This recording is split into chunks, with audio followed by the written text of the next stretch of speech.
Rubber نے pencil سے کہا، میرے دوست کیسے ہو؟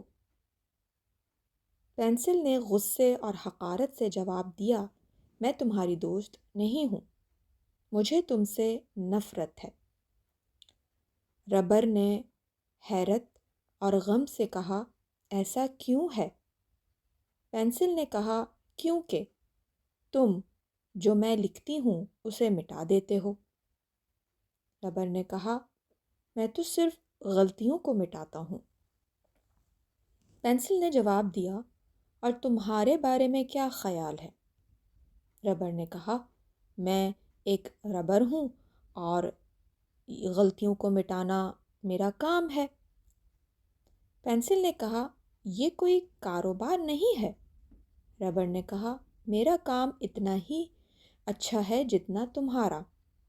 پینسل نے کہا، تم غلط اور گھمنڈی ہو، کیونکہ مٹانے والے سے لکھنے والا بہتر ہے۔ ربر نے کہا، غلطی دور کرنا حق لکھنے کے مترادف ہے۔ پینسل خاموش ہو گئی اور پھر غمگین لہجے میں کہا، مگر میں تمہیں دن بدن چھوٹا ہوتا دیکھ رہی ہوں۔ ربر نے کہا، کیونکہ میں اپنے لیے کچھ قربان کر رہا ہوں۔ جب بھی میں کوئی خطا مٹاتا ہوں تو میں کم ہو جاتا ہوں۔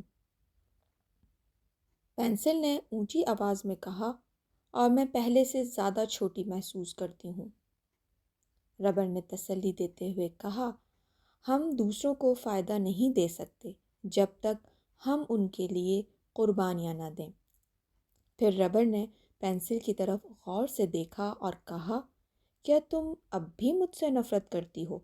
پینسل نے مسکرا کر کہا، تم سے نفرت کیسے کر سکتی ہوں؟ اور قربانی نے تو ہمیں ملا دیا ہے۔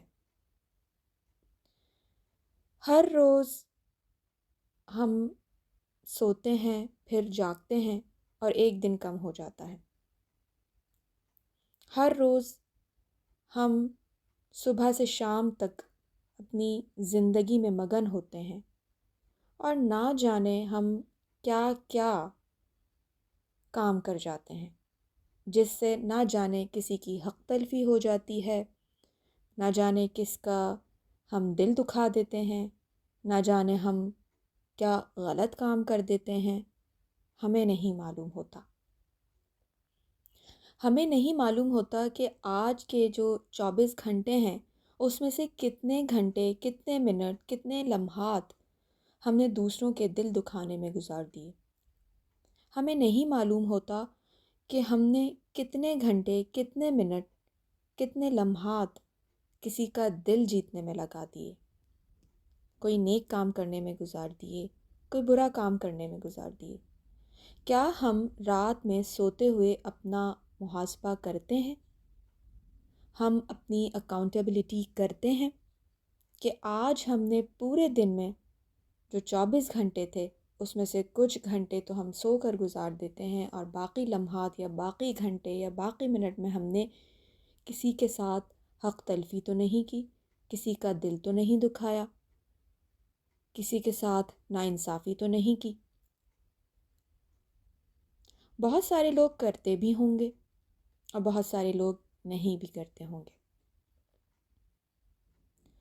لیکن اگر ہم دوسروں کے دلوں میں خوشی لکھنے کے لیے پینسل نہیں بن سکتے تو ان کے غم مٹانے کے لیے نرم مزاج بن جائیں، ان کی روحوں میں امید پیدا کریں کہ آنے والا وقت انشاءاللہ زیادہ خوبصورت ہوگا۔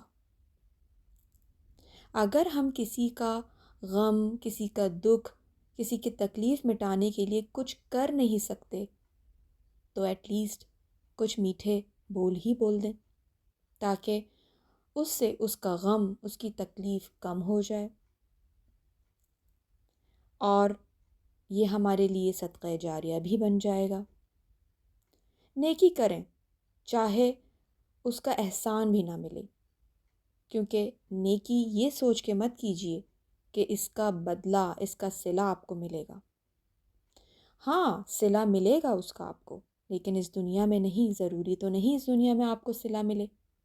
وہ تو آخرت کے لیے بھی ذخیرہ ہو جاتا ہے۔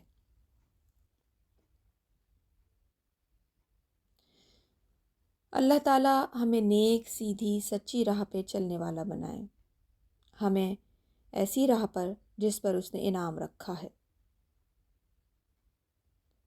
ہمیں ہمارے جو اعمال ہیں وہ ہمارے ماں باپ کے لیے صدقہ جاریہ بنا دے، اور ہماری اولاد کے اعمال ہمارے حق میں صدقہ جاریہ بنا دے، ہمارا خاتمہ دین پر ہو۔ ہمیں جو ہمارے ظاہر، باطن، پوشیدہ جو گناہ ہو جاتے ہیں، جو غلطیاں سرزد ہو جاتی ہیں، اے اللہ پاک تو اسے درگزر فرما دیجیے، اور ہمیں مرنے کے بعد جنت الفردوس میں جگہ عنایت فرمائیے گا، اور ہمارے پیارے جو آپ کے پاس جا چکے ہیں ان سب کو بھی جنت الفردوس میں جگہ عنایت فرمائیے گا، اور قیامت کے دن ہمیں حضور پاک صلی اللہ علیہ وآلہ وسلم کے دست مبارک سے حوض کوثر پینا نصیب فرمائیے گا۔ آمین ثم آمین یا رب العالمین۔